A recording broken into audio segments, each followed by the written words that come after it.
ver mais um detalhe. Sabe por quê, amados? Mais um pouquinho que eu voltei ali, no próprio Marcos, eu entendi que Jesus vinha explicando para eles o valor e o que realmente eles estavam ali aprendendo. E eles estavam aprendendo o Evangelho, que no grego é Euangelion, as boas novas. Mas quem disse que eles estavam preocupados com isso? A Bíblia diz que eles nem estavam entendendo, mas a preocupação maior deles era saber quem era o maior. É Jesus. Eita, Jesus. Tem misericórdia. Amados, Jesus estava explicando para eles que ele, o Filho do Homem, teria que ser entregue nas mãos dos homens maus, e ele seria morto. E esse era o cumprimento do Evangelho. Mas aqueles homens estavam ali, os 12, batendo boca e dizendo: qual de nós é o maior? Qual de nós vai substituir o mestre? A preocupação toda era essa aí. Ele está dizendo que vai morrer, e agora? Qual de nós, os 12, é o capacitado a tomar a liderança? É ou não é? É isso que está ali. Está claro. Amados, se a gente for direto para lá, a gente não compreende o contexto. Sabe por quê, amados? Porque essa frase, esse versículo, ele é muitas das vezes citado em pequenos grupos, pequenas reuniões ou pequenos encontros cristãos onde há poucas pessoas. Ele é usado para dizer, para trazer uma garantia de que quando poucas pessoas estão reunidas ali, Jesus está presente. Mas não é bem isso que o texto ensina. E a gente precisa compreender passo a passo do que está aqui, para quando você chegar lá na frente, no versículo 20, você compreender tudo que Jesus está ensinando e está montando. Aleluia. Olha que interessante que Jesus começa a ministrar com a gente. Essa frase, ela é utilizada de forma errada, mas o real sentido dela carrega um significado muito mais profundo. Lembra que eu convidei vocês a imaginar comigo o mergulho? Você não mergulhou? É aí que entra isso aqui. Você precisa mergulhar. Para entender, tem que mergulhar. E se você descer no pulmão, você não aguenta. Você vai ver o quê? Poucas coisas. Imagina um coral lindo lá embaixo e você não tem fôlego para contemplar o que está lá. É aí que entrou o quê? O equipamento. O equipamento faz o quê? Trazendo para cá, examinar. Ó, aleluia, Jesus. Aleluia. Glória a Deus. Louvado seja o seu nome, meu Pai. Entrando aqui no aleluia, Jesus. agora a gente pode começar a de fato mergulhar no texto. Naquela mesma hora chegaram os discípulos ao pé de Jesus dizendo: quem é o maior no reino dos céus? Agora você entendeu qual é o contexto dessa pergunta deles. É por que eles estão fazendo isso? E Jesus, chamando uma criança, a pôs no meio deles. Calma que a gente vai chegar nesse ponto. Glória a Deus.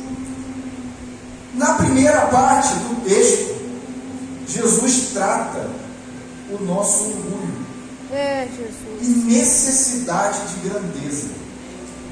pois os discípulos discutiam entre eles a seguinte questão: quem é o maior no reino dos céus? Aleluia.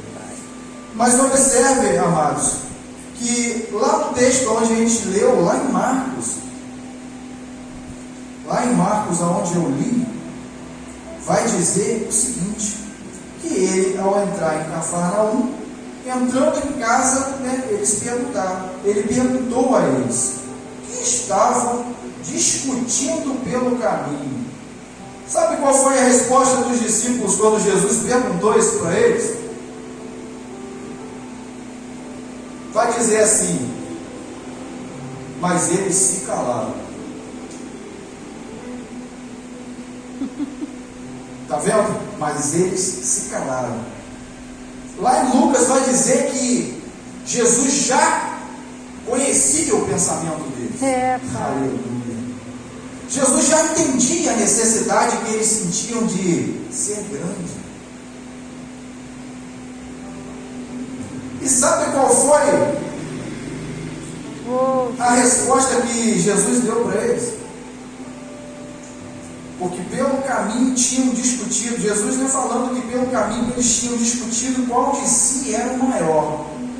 Jesus já sabia disso. Mas Jesus agora vai explicar. E aí a palavra embaixo, em Marcos, vai dizer assim: você não nem precisa ir lá, que eu já leio para você. E ele, assentando-se, chamou os 12 e disse-lhes: se alguém quiser ser o primeiro, será o derradeiro de todos e servo de todos. Aleluia, Jesus. Se quiser ser o primeiro, vai ser o último e vai servir até o penúltimo. Aleluia. Essa aqui é a parte em que o irmão citou sobre condicionamento. O reino de Deus, ele é gratuito. Aleluia. Mas existem condições. Essas condições podem até parecer simples, mas não é. Aleluia, Jesus. O texto acabou de afirmar que eles estavam discutindo as grandezas de si mesmos. Mas Jesus deixa claro no versículo 35 desta passagem que aquele que busca ser o primeiro no reino de Deus, na verdade, se coloca em último lugar na terra e serve a todos sem distinção. É fácil a gente botar isso daqui em prática. O seu espírito, eu tenho certeza que o seu espírito aprendeu isso aqui agora e entendeu. Mas eu tenho certeza que a sua carne luta até a morte. A batalha é essa. É o seu espírito se tornar tão forte através da palavra que a sua carne obedece. Aleluia. Glória a Deus. Forte. É forte. É tão forte quanto o reino de Deus. Aleluia. Mas não é simples. Não é simples. E aí, amados, o que vai acontecer? Jesus expõe as regras para que alcancemos, esse status, já que queremos ser assim, buscamos o reino de Deus. Aleluia. E qual é essa condição que ele vai empregar? Olha aqui no versículo 3. E disse: em verdade vos digo que, se não vos converterdes e não vos fizerdes como crianças, de modo algum entrareis no reino do céu. Pai. Como pode eu, um adulto, 37 anos, me tornar uma criança? A palavra não diz que você vai virar uma criança. Você tem que se converter. Você tem que mudar. Glória! Mudar o quê? mudar a sua forma de ver. É, Jesus. É mudar a forma de ver. Está tudo ligado à visão. Está tudo ligado à interpretação. Aleluia, Jesus. Mas por que Jesus vai citar criança? Por que criança? Porque criança é bonitinho? Não. Sabe por quê, amados? Porque pesquisando e voltando na história, no contexto de Cristo, na época dele, as crianças eram desprezadas. Elas eram consideradas segunda classe. Então, hoje, se não tomarmos cuidado, as coisas também se manifestam da mesma forma.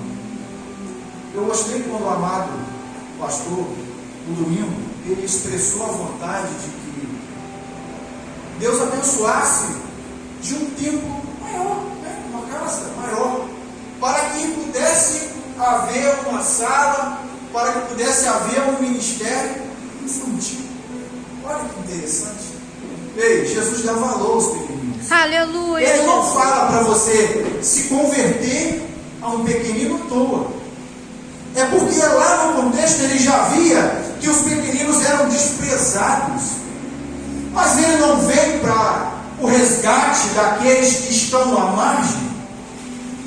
Aleluia. Então ele diz que você tem que se condicionar àqueles que estão à margem.